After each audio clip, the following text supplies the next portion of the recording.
Welcome to Restaurant Influencers, presented by Entrepreneur Media and Yelp. We want to have a special shout out to Toast. Thank you for believing in this project, our title sponsor, our primary technology partner at Cali Barbecue, and a special welcome to Brendan Sweeney, CEO and co-founder of Popmenu, one of the other sponsors on the show. So restaurant influencers in life, in the restaurant business, and in the creator economy, we learn through lessons and stories. Today, I can't wait to dive in. I'm super excited. We're here at the National Restaurant Association show. Popmenu is dominating on the trade floor. You guys literally can't service all the people that want to come and try the things that you guys are offering. I'm gonna start with a random question that I always do on this show. Where in the world is your favorite stadium, stage, or venue? That is an awesome question. I have to say, I love London. I lived there for a bit, and I'm a huge Arsenal fan. Okay. And there's just something for me about going to the Emirates Stadium. Emirates Stadium? Yeah, and it gets criticized because it's a little bit quiet, you know, sometimes, unless we're just killing it. But I've seen awesome football, soccer there, but I've also seen Coldplay there. And so I've got some real fond memories in that stadium. It's a great spot. Okay, so Chris Comparato, CEO of Toast, he picked Brazil, you're picking London. We're gonna go to London. We're gonna pretend Popmenu figures out a way to be the title sponsor of FIFA World Cup, and we're playing at Emirates. But we're also gonna give you the mic and say, we're gonna give Popmenu an introduction to the world, but we're gonna give you 2 minutes. I need to know who Popmenu is in 2 minutes. Yeah, that's not how I'd choose to use that time. I think I'd be a little bit... well, this is the Popmenu commercial on the world stage. Yeah, I mean, Popmenu is giving control and simplicity back to restaurants, helping them navigate this crazy digital world, put their best foot forward, attract, engage, and transact with their guests in a way they've never been able to do before, and simplifying their lives. So for me, what I love about Popmenu, the more I learned about what you guys are doing, we're obsessed with turning a brick and mortar business into a digital business, into an online business. We want to be the Amazon of barbecue. We want the people that consume this content, whether it's on video, whether it's through written word, whether it's through podcasts. We want people to add different lines of revenue to their restaurant. Yeah. One of the things that you guys do is you started with the heart, you started with the menu. Why did you start there, and how did this idea come? Yeah, to be honest, I mean, it was just super, super obvious to us. And we've had potential investors tell us before, hey, this is the most obvious thing we've ever heard of. Yes. But you guys did it first. And so, you know, I think the thing is, when you look around at how restaurants try to put their best foot forward in a digital world, it's just gotten further and further behind as things have moved faster and faster. And so the whole anachronism of a PDF text menu being the way, arguably the most sensual business there is. Okay, maybe you could go a different direction with that, but I would say restaurants are a super sensual business. It's taste and smell and atmosphere and all of this, and it's like, here, let me give you a piece of text, and I'm gonna try to get you into my restaurant using that. The insight was not just, hey, this is not the best way to represent a restaurant, but it was, there can be so much more to it. And that doesn't have to be just third-party platforms who, when we started the company, were dominating dining discovery. It also has to do with, you know, ordering, all the various ways that people find restaurants. It's basically, if you take all of the consumer experience that third-party platforms use and have really refined and developed well to attract massive audiences, put it in the restaurant website under their control, man, they're able to just control so much more of how they put their best foot forward. And so we just thought, put photos in there, put reviews in there, first party reviews, direct reviews, put ratings, put social validation all in one place. You mentioned Amazon. It does feel like an Amazon product page when you come to a regular menu on Popmenu, not even for ordering. You can see, you know, what does this dish look like? The chef could put as many pieces of text as they want about it. Tell the whole story. The reviews are directly there. The ratings, the social validation, it's all in one place. There's no reason it shouldn't be under the restaurant control. And so we just thought, as consumers, this is what we want to see, and we want to see it directly from the restaurant. Why isn't it like that? And so we just set about, you know, making that happen for restaurants. So we talk a lot on this show about how important it is to tell your own story, to use smartphone storytelling, to use all the apps that are available to a restaurant owner. One of the things that I love about what you guys have built is that you've really made the menu come alive. Because as much as we love social media apps, the TikToks, the LinkedIns, the Facebooks, Instagram Reels, if you're not an e-commerce company, if you don't think of your restaurant business as an e-commerce business, then you're really missing the boat. When I go on Amazon, there's never been a time where myself or my wife has gone onto Amazon and purchased something that didn't have a photo. That didn't have a description. Can you talk more about the importance of what you do on literally every single menu item becomes its own SEO blog post, essentially? We're all trained as consumers by modern e-com. We don't settle for buying something without all of the decision criteria that we're now used to, right? You don't buy anything on Amazon without a picture. I use that analogy when I talk to people about how does Popmenu make the menu experience different. Imagine going to Amazon and searching for something, you know, hey, size 13, Air Jordans, whatever, and you just get a text list back of all the options. No photos, no ratings, no people like you also like this, any of that. You're not buying any of that. And even though a restaurant, you know, for us, we didn't start with ordering. Ordering came when COVID happened and we built it into the platform. We started with this idea that you can use your website to do a better job to get butts and seats. And still, that's the thing we care about the most. And it's like, why should someone have to go and get that criteria somewhere else? I mean, Amazon doesn't let that happen, right? Yeah. They put everything in one place. And so putting it all in one place just makes the decision on a future purchase, a reservation, a call, what have you, so much easier. It does end up being like a blog post for each dish or an entire web page for each dish. We actually create a unique URL for each dish. Yep. The entire page gets indexed. We even have menu items that come across as an e-com product that now have star ratings in the Google search results. That's incredible. And so, and the thing is, it's not an e-commerce business, but if you follow the fundamental, you know, approaches of e-com, again, to get people into your restaurant, it makes a massive difference. We want all that decision criteria in one place. We're doing that, and it's awesome to see how well it really works if you just apply those principles. So I'm going to challenge you on the show since it's our show. Beautiful. Put you in the hot seat. All right. As much as we love photos, as much as we love written word, we are obsessed with video, short form video. Yep. The internet has moved to that. TikTok has become the most downloaded website, the best search engine. Where are you guys with video? How soon are you going to get there? Yeah. When can we expect it as Popmenu customers? Because social selling is coming. We're there with video in terms of certain aspects of the site. It's really technically feasible to also do video for specific dishes. I love the idea of, hey, here's this, you know. We're not asking for long form video. We don't need long form video. Less than 15 seconds. Yeah. Feature a dish. Yeah, that's there. I think the thing is we've moved so much forward so fast. There's still, restaurants have a hard time operationalizing all the stuff we've already put in. And I also think, I mean, video is useful, but it's going to be used in certain spots for certain featured dishes, things like that. I think it's very easy for us to do it, but for it to really be utilized, it's going to take some time. Got to be done right. And it's like let's get people going with what's there already. And again, we do have video in the platform where you can see, you know, the atmosphere, you can see the facilities, all that stuff already. Well, I just wanted to bookmark the conversation because I know that we're a very forward restaurant. Anybody that's listening to this podcast is a forward hospitality professional. They understand the value of podcasting, the value of video. But back to what you guys are really doing is you're here in Chicago and watching customers come up to your booth and doing demos with your sales team and kind of having this aha moment. Can you talk us through how that experience has been? That's awesome. That's awesome. It's validation of why you took over that so much trade floor? Yeah, absolutely. I mean, first of all, it's amazing to be back in person, just like hospitality. You know, I mean, we're all part of the hospitality business, and that for me is face to face. It's not a drone dropping off a burrito, you know, that you ordered. It's awesome to be in person, and you just get so much more understanding and ability to kind of bring more into the conversation than you do in that little square on Zoom. And so it's been awesome to see that. But to be honest, I've been doing internet product for 20 plus years.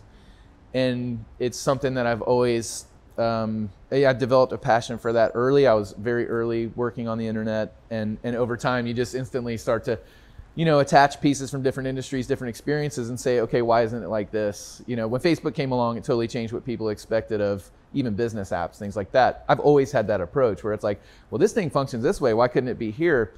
And so as a product person, there's nothing better to me than, this company that I co-founded and have put a lot of passion into for 5 years, that the product is so damn good and it actually works.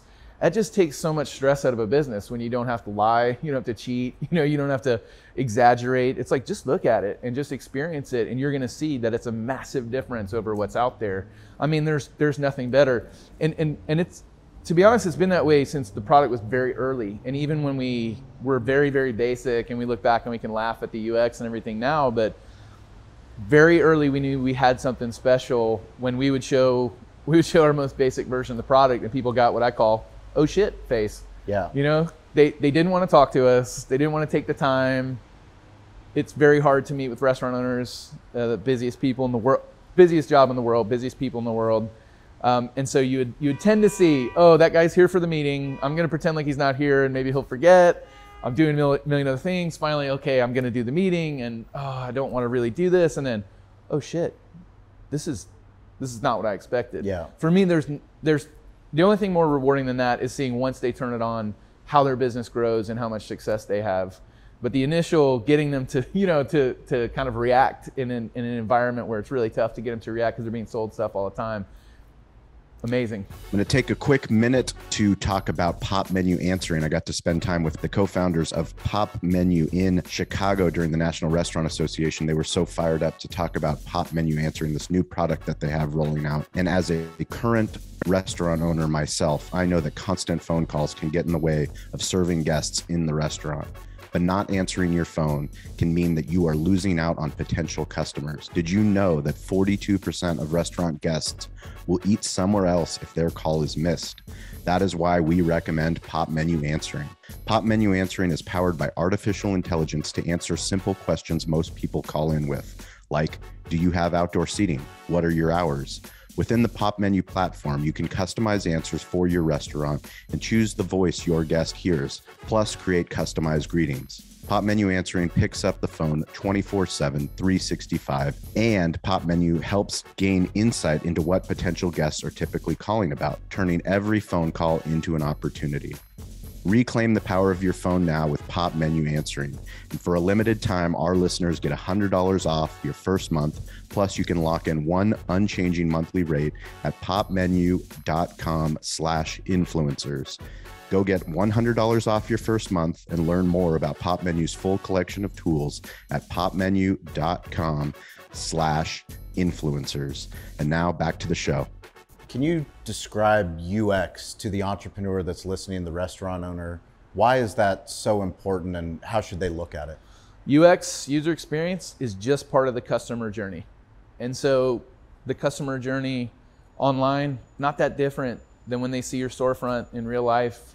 They walk in, they're greeted by someone in real life. They're seated, they meet, some front of house staff in real life. This is an extension of that. Digital UX is, in many cases, the beginning of how are they going to feel about their entire customer journey? How are they going to feel about the entire hospitality experience?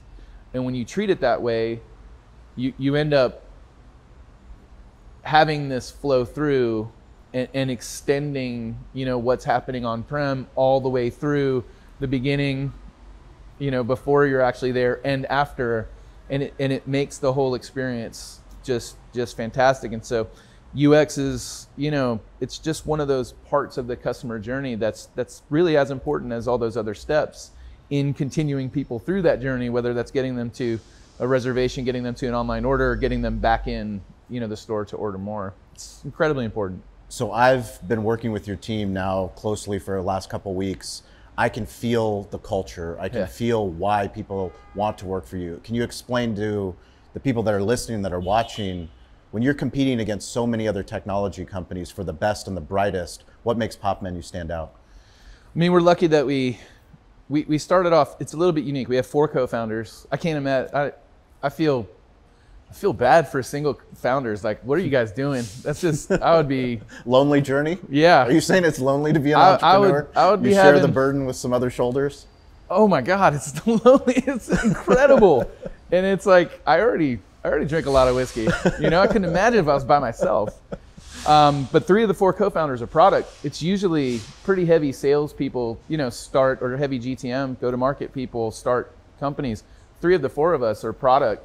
And Tony, our president and head of GTM, he'll tell you, I'm a product guy too. And he'll say it just like that. And so from the beginning, Tony's we've great. been product focused to start with. And we did hit on an idea that resonated with people to start with. And it's so much easier when you're not doing something 10 other people are doing, you know, and we were doing something no one's really doing. It starts with that. But I'll say about a year into doing the business, I mean, I honestly thought I had just come off of selling a very successful startup. I wasn't a founder, but I was one of the leaders there. It went unbelievably well. What year was this? This is 2016. Okay. Many dozens of people had life-changing financial outcomes from it. It was a great experience. It gave us a lot of the playbook for Popmenu that company did. But Tony came together and he's like, man, I don't want to do any of these soul-sucking corporate jobs again. I'm tired of cubicles and I want to do something different. And even if we fail, at least I'll have tried and I'll have that on my resume and I'll have that, you know, that personal satisfaction. And so we said, okay, we had this consumer-based idea that's really the heart of Popmenu. I had that already a couple years before, but now I had this full playbook for how SaaS, software as a service, can help local businesses take control back from third-party platforms. My last company was helping real estate teams take control back from Zillow. And so that was the playbook. And so we got together and said, okay, this makes sense. He started showing prototypes to restaurants. They were like, I'm ready to buy that. It's just a prototype. But I still thought, okay, everyone will do this for a year and then it'll be back to normal or back to real life. We got to the end of the first year and we had almost 100 clients, 100 locations. And we were like, okay. And we started talking to potential investors, things like that, because we bootstrapped the company for the first 18 months. It was all our capital. Well, we started to say, okay, this might be our job. Business. Yeah, we might be doing this for a while. Now we have a decision. Do we do all of this stuff that we bitched about from other companies, or do we try to do it differently? And we decided to try to do it differently because we don't know any better. Yeah. And so we, from the beginning, said, number one, no corporate bullshit. And what that ends up really meaning long term is trying to keep ego out of it as much as possible. All of the worst company decisions ever. Money is not the root of all evil. Ego is the root of all evil. And all you guys are nodding right now. I mean, it's just so obvious. But it's like, we were lucky to start with 4 people who loved working together, and there was never any kind of, we've had good careers. We're not trying to prove anything. And so it was just about what can we make that's great and how can we make the team great. I think that's just attracted like-minded people. And so as people come in, if you're a brilliant asshole, it doesn't work out. You know what I mean? And it's like, and if you're not brilliant, it's even faster. It's even quicker, But you know, over time, we've been really, really lucky to bring in people who just want to do really good work and matter and make a difference and help a business that really needs it and really appreciates it. And man, that just keeps emanating out, you know. And I think, you know, one of the biggest challenges for founders always is, how does the business scale? How do you keep the culture in place when the business scales? The truth is, last year we tripled our team. The culture got better. And a lot of that has to do with, I mean, we have a brilliant head of people and culture, Anna Bruns, who came in and just set up an infrastructure for culture like I've never seen before. I mean, we didn't come out with a set of values as founders and say, here's the mighty plaque up on the wall, just follow this stuff and its integrity and all this. And so she actually came in and interviewed the entire company after 2 years. And she's Austrian, she has a master's in psychology, she's very structured in how she approaches problems. She ended up talking to people, taking their ideas, you know, hey, why did you come here? Why do you love it here? Normalized them and basically brought them into 4 categories, or our values. And they're super simple and they're super straightforward. And then she used those to build interview questions, to filter people out, stuff like that. I'd never expected and never thought it was possible for a culture to get better as you triple a business, but it has.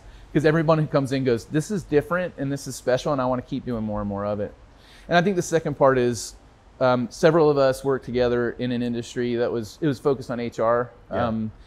And we all wore suits and everyone played golf and there was a lot of, hey, whoever seems to look the part ends up being the one that gets promoted more and more.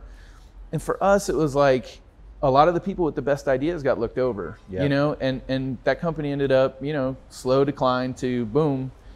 And we just thought a lot of it was people trying to look perfect. And so we said, we're not going to do that. I don't care if you're 10 minutes late for a meeting or whatever. I don't care if you're all tatted up, if your hair is different, if you dress. I mean, this guy wore pajamas in the office the other day. I didn't love it, but I'm like, I don't care if you're going to, do you get the result? Like, are you making an impact on a business, that we care about? And so we now are leaning into this idea of imperfection. And to be honest, the restaurant space is perfect for us, because it's like no one's, just trying to be super, super tight and perfect. And everyone makes mistakes in restaurants. It's a human business. There's no restaurant that hasn't sent it, had a dish sent back. And so it's just kind of a perfect match for us. I think that's also helped. We also attract people who love restaurants, and our culture mixes really well with the restaurant culture. So that's about 20,000 words to answer your question. What's fascinating for me is we talk to so many restaurant owners, so many technologists, so many people in the creator economy, and in the hospitality business, we dedicate our lives to taking care of others. Yeah. We literally take care of customers, we take care of our team, we take care of our families. Very rarely do we turn the mirror on ourselves and take care of ourselves. Are you good at taking care of yourself? Oh God, no. God, no. Thank you for your candor. Oh, it's past couple of years, we've all had a lot of opportunity for self-reflection, right? Yeah. Honestly, it sounds ridiculous. I mean, I take care of myself. I take care of other people. I've been lucky. I've had a good career. I had a family really young. All my kids are adults now. Things have gone pretty well after a pretty rough start, and so I'm super thankful for that. I feel best when people are saying, hey, that company you made or that thing you did or whatever helped me. That's taking care of myself. I mean, drinking a little whiskey also helps, so I am good at that. And I live in Atlanta. I live in the South. I'm surrounded by bourbon, and so that is some self-care. What does Atlanta mean to Pop Menu? Oh man, it's a big part of Pop Menu. I don't think we could have started anywhere else. There's this unique combination of diversity is one thing, not just diversity in terms of an HR checkbox, but diversity in perspectives and diversity of experience, diversity of cuisine. It's become a great food city, There's also really great tech talent that's there that we've been able to tap into, that kind of pool of talent very easily. It's a very affordable place to live, and so people don't have to do unnatural things to make a living, like just push for more money all the time and things like that. It didn't kill us when we opened our first office March 1st, 2020, and closed it March 13th, 2020, because it's not that expensive to operate a business there. And Atlanta's got this, God, we've been abused in the sports world for so long, and I think You're talking to a guy from San Diego. Don't talk about sports abuse. Yeah, but the weather's so good, and you can just go out to the beach. The weather's and stuff. good, we but can't we go to just the can't beach. get We a go sit in championship. traffic. I just want one championship. Come on, that's it. It's we not got too much two to last ask year, for. so yeah. Exactly, I don't feel bad. But I think we got that challenger mentality, where it's not, we're in San Francisco or we're here in New York, wherever, and so we've already made it because we've made it here. Like, I do think there's a real spirit of that's come about over the past kind of 20 years that works well. It's overlooked as a tech scene. It's gotten more and more kind of visibility, and we've had some big unicorns, lately do really well. Calendly, SalesLoft, OneTrust, there's a bunch of them, but I just think that whole mix has been a big part of us for sure. So people that listen to this show, they've heard about the new product that you guys have rolled out through the ads that we've been running. Can you let everyone know the insight? What are you guys releasing? What's the big product, the big reveal? Yeah, right now the big thing is AI-based phone answering. And so we've been working on it for about 2 years, and it started with I'm just sitting with restaurant owners and spending a lot of time with them. And of course, because they're restaurant owners, they're getting up and answering the phone. And they're doing other things too, accepting deliveries and stuff like that. But I had one meeting in particular with a restaurant. I'm friends with the owner. It's one of my locals. And he got up like 10 times in 20 minutes to answer the phone. And I said, hey man, I know you're super busy, and I'm not upset, I'm not offended that you keep getting up, but who's calling? Like, what is that? Who's calling? Tell me about this. Tell me about this problem. This one was a funny one because he didn't have a reservation system, and actually he was getting a ton of Google bot reservation calls. Oh, wow. You know? Really? Yeah. And so anyway, he started describing the calls he was getting. And I was like, that's interesting. And I started talking to more and more owners about it. And then I started to realize, like, it's one of the only businesses you still have to call as a consumer. Part of that is because the information you want isn't always online, or it's super scattered, it's hard to get to. And part of that is just, it's always been that way. People call, hey, do you have gluten-free? Hey, do you have a wait right now? Hey, do you have a patio? Hey, where do I park? You know, there's just a million questions that you have for restaurants. And I realized we have the data, and I realized through our product experience, it's like we've worked with players like Twilio before. We've handled voice, we've handled text. It's not the craziest, most complex technical solution to come up with. It's not easy, and we have 2 machine learning masters from Georgia Tech who crushed it, along with a great team who pulled it along. But it started with me sitting with restaurant owners and realizing this is a massive problem, and everyone's just throwing their hands up and said, nah, there's nothing we can do about it. And then we started to build it, and I was like, oh shit, this is gonna work. This is gonna be really good. And so we released a version of it in the fall, and it already solved the problem. Even being far, far, far from perfect, it solved the problem. You're answering questions 24/7. Yep. Doesn't matter how many people call. The employee is always showing up to answer the phone, the bot, and the answers are getting better and better. But a couple months ago, the product team had spent so much time with clients. I mean, we spend so much time with restaurateurs to understand, is this any good? Everything from discovering what we should build to validating what we've built. The product team talked to restaurants over and over and over, and they said, hey, I need to be able to customize some of these responses. We built that in, they rolled it out, and it just unlocked everything. It's incredible now that there's like 200 different items that the system's automatically going to respond to, but you can go ahead and put your personal flair on it if you want. And so one is, hey, do you have trivia night? And instead of, yes, we have trivia night, it's Wednesday, you can say, oh, we have trivia night, we have the best host in town, and it's half price wings, you gotta come, bring a friend, blah, blah, blah. And the system's gonna say that every single time perfectly. That's awesome. And so as soon as that came out, we kind of hit real product market fit on the answering product. And now that, combined with just how hard it is to find people to work in restaurants, and then how many other things you want those people to be doing besides answering the phone. Yep. And how often they don't know how to answer a lot of the questions. It's like this thing, like Tony, my co-founder, keeps saying, hey, would you hire an employee who shows up every single day, can answer every single call, even if 50 people are calling at once, can answer 200 different questions, is gonna answer it exactly how you want, and they're 47 cents an hour. So we're really excited. We're gonna put a link in the show notes for people that wanna check out the PopMenu answering. It's a super cool thing from our barbecue restaurant perspective. I mean, we turn off our phones on the busiest days, and I'd much rather have an AI solution that allows people to send a text through Ovation, because we use Ovation, but for us, it doesn't make sense to have 4 staff members on a Father's Day when people are calling, tied up, putting in an order that they can do online. So that's crazy. Super exciting what you guys are building. Awesome, thanks. And it's one of those things, again, we were sitting with restaurant, like you just mentioned, when people, taking your phone off the hook. We met with this one awesome restaurant, Val's, Worcester, Mass. She's got a big operation. I think it's 400 or 500 covers a day, something like that. And we were kind of previewing / doing discovery on answering at the time, and we said, hey, how you guys handle phones? And she's like, oh, we have 5 phone lines that we pay for. And basically between certain hours, we have 5 people stop what they're doing and answer phones to take orders for the hours to come. And then eventually the kitchen says, that's enough, we can't do anymore. And they put all the phones off the hook. No way. And I'm like, that is an opportunity. Like, that is something we can definitely do better than them. Yes. We can do better than that. Even if you, hey, can I take an order right now? Hey, we're throttle the order. We're full. Take it for later. We can't take any more. Like, there's so many different ways you can handle that are better than 5 humans writing stuff down and then, okay, time to take the phones off the hook. I mean, the whole concept of taking a phone off the hook is something I haven't done in like 15 years. It's amazing. There's no hook. It's amazing. So I love, and the biggest hurdle is people say, I don't want a robot, I want a person. And it's like, yeah, I do too, but they're not there.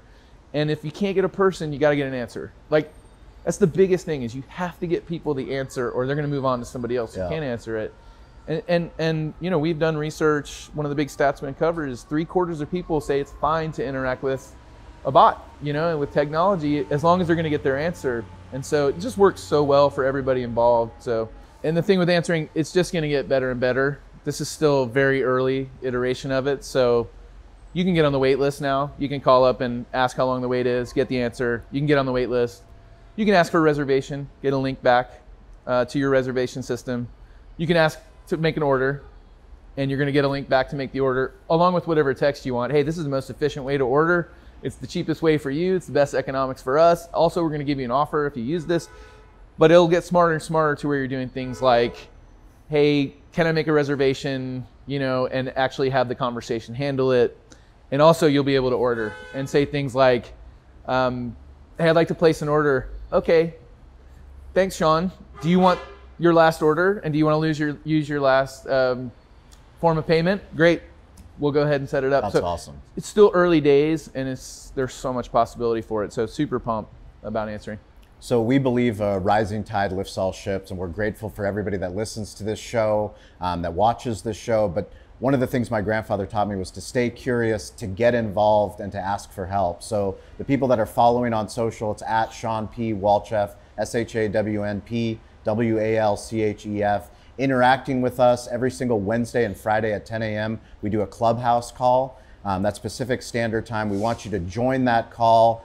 Today's social shout out is going to the Troy Hooper of @Nourish Brands. Troy has been doing an incredible job helping our Digital Hospitality Leadership Club. He was at the Popmenu booth with me yesterday. We met because of Clubhouse. So the power of digital hospitality is once you interact with people online, people that are your type of people, magic can happen. And we're here at National Restaurant Association. Troy was able to host a podcast with us, and he was sharing a story that 4 years ago, he went to a Western restaurant conference show, and he saw the Popmenu booth, and it was an 8x8 booth.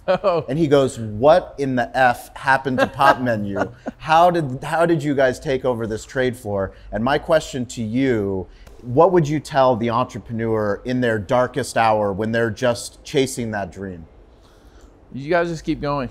And we've had lots of dark hours. When COVID started, we had our investors called a meeting together and said, "Hey guys, we think half of all restaurants are going to go out of business forever." And we were like, "Well, that would be difficult for everyone." Yeah. And talking about like but we also half said, a million restaurants. That's a lot right. of restaurants. I was like, pump the brakes, guys. Like, take a breath. I get it. You're worried. Things are going to be fine. There have been dark days. I mean, especially in this space, especially during the past few years. But also, that's where really opportunities are made. You know, and that's really where great companies, great entrepreneurs are made. As you say, yeah, it's chaos all around me, but I'm just gonna.